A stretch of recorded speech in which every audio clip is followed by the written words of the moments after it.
Hi everyone, welcome back. My name is Corey Golden of Paddy's Flybox in Traverse City, Michigan. And this is the second video in a series we're putting together on winter fly tying.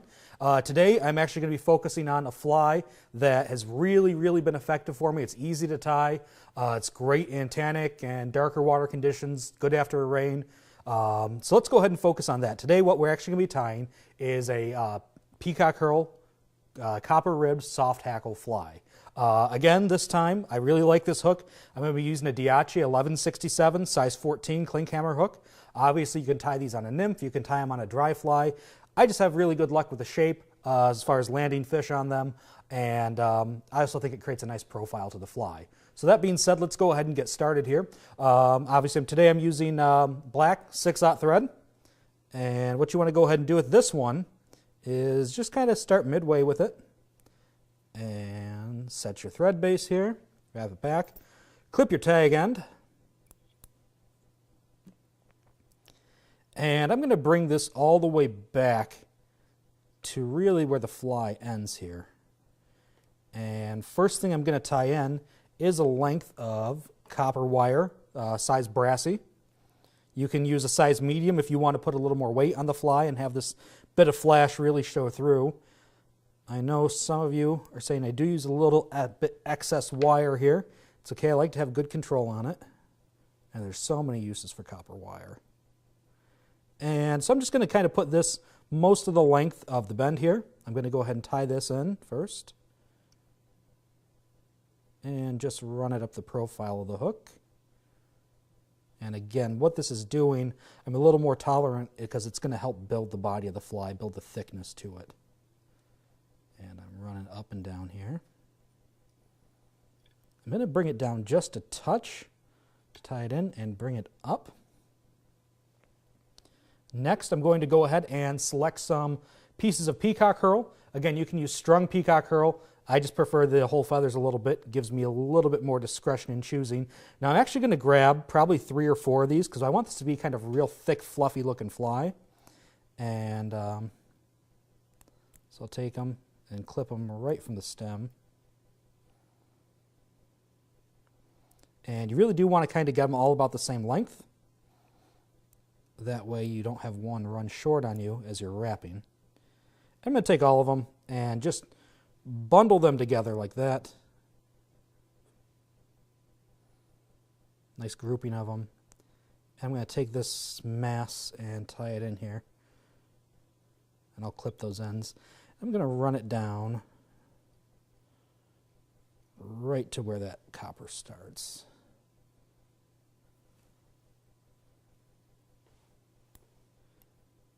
And just clip those off.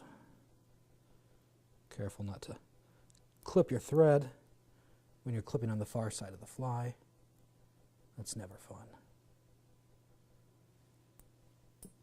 All right, so now that I've tied those in, I've got that tied off, I'm going to bring the thread back up here a little bit, leaving some space for the head that we're going to build, grabbing all these herl together. Now, I've seen folks twist, you can twist them to create kind of one strand. Just to warn you, it does put some stress on the actual stem of the herl, so I've had them snap off that way. You're more than welcome to do that. Or you can actually bring your thread back and wrap them around like a dubbing, which that's an effective use or way to do it as well. So that would just be bringing it around and then just twisting it around your thread. That's a fun way to do it. I just prefer to grab the whole bundle and wrap it up. And I'm going to take that layer off. And just going around.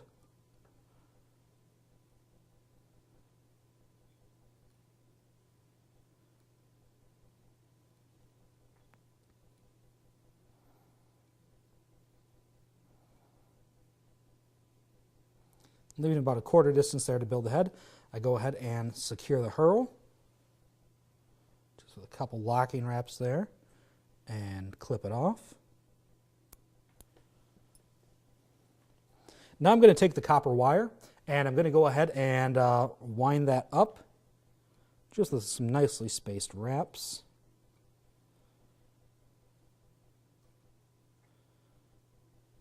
This gives it a little bit of weight to help it sink down so it's not sitting on top on those faster waters. Oftentimes I like to use these the day after rain when the river is a little bit blown out, but you still want to get out and fish. This is a good fly for that. Also, as I said earlier, really good in tannic waters. This color scheme tends to pop a little bit, and without being overly flashy, that it doesn't look natural. And to remove that wire, if you have a pair of old scissors that are designed to cut wire, you can go ahead and do that. There, I just kind of twist it around. It's called helicoptering the wire, and snaps it off that way. Saves the sharpness of your scissors as well. So I'm just going to go ahead and tie this in a little bit, get rid of some of that fluff. All right. Now, I'm just going to go ahead and use a brown hen saddle here. I like this particular brown. Again, it's kind of that same color scheme as the tannic waters, but it contrasts nicely against the darker bits of the feather here, actually. So I'm just going to select one. This one is a little worse for wear. It's been in the field quite a bit. These are also really easy to tie if you're doing any hand tying on the riverside.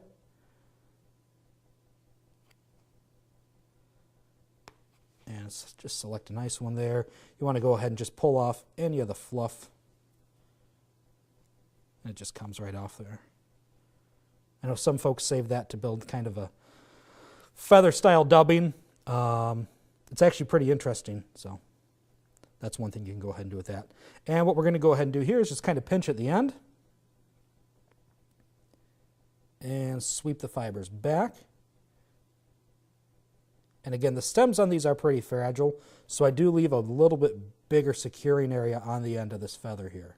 That just gives me a little room further up on the stem where it gets thicker. And I'm going to go ahead and tie that in at the top with the curvature of the feather facing down.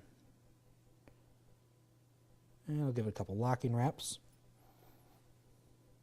And now, just grabbing that portion there, you can pinch it off, you can clip it off. I'll just wrap this up towards the head. And start to sweep those fibers back, just like we did in the Tenkara video, if you've previously watched that one. But what that does, it aligns the feathers nicely so that as you're wrapping it around, they're going to start to push backwards. And again, these flies are very forgiving as far as stray hackle fibers go, because you can always just push them back and put a locking wrap around them. And I'm just going to go ahead and tie that in. And wrap forward on the fly. So that way we get those longer fibers towards the front. And they stick out because those smaller fibers in the rear here are supporting them. And I just wrap it till there's no more fibers left. And I'll go ahead and lock in the stem.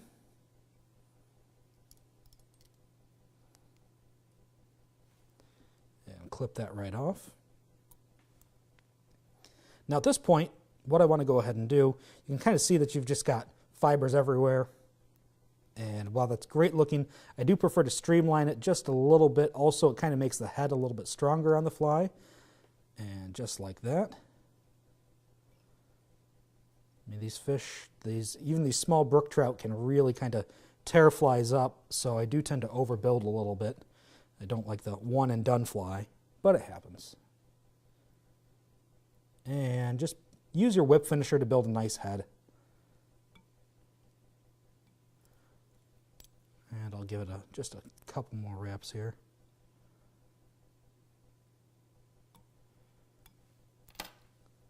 And go ahead and clip your thread off. And just a little bit, I use hardest hull.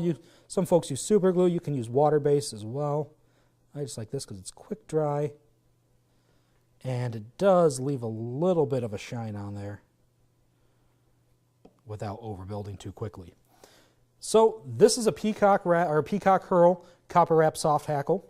Again, you can build soft hackles in all kinds of materials. I've done wire wrapped ones, I've done ribbed ones. You can use dubbing. Also, you can use floss or a thread body. So any of those work well. Like I said, as long as the Tenkara flies, there's a lot of room for creativity when building this style of fly. So that's all for today. Thanks for tuning in. Again, my name is Corey Golden of Paddy's Fly Box in Traverse City, Michigan. Feel free to go ahead and look me up on Etsy. That's Paddy's Fly Box, Paddys Flybox. It's all one word. Also check me out on Instagram. That's Streamside Scotch on Instagram. And thanks for tuning in today. Tight lines. Have a good one.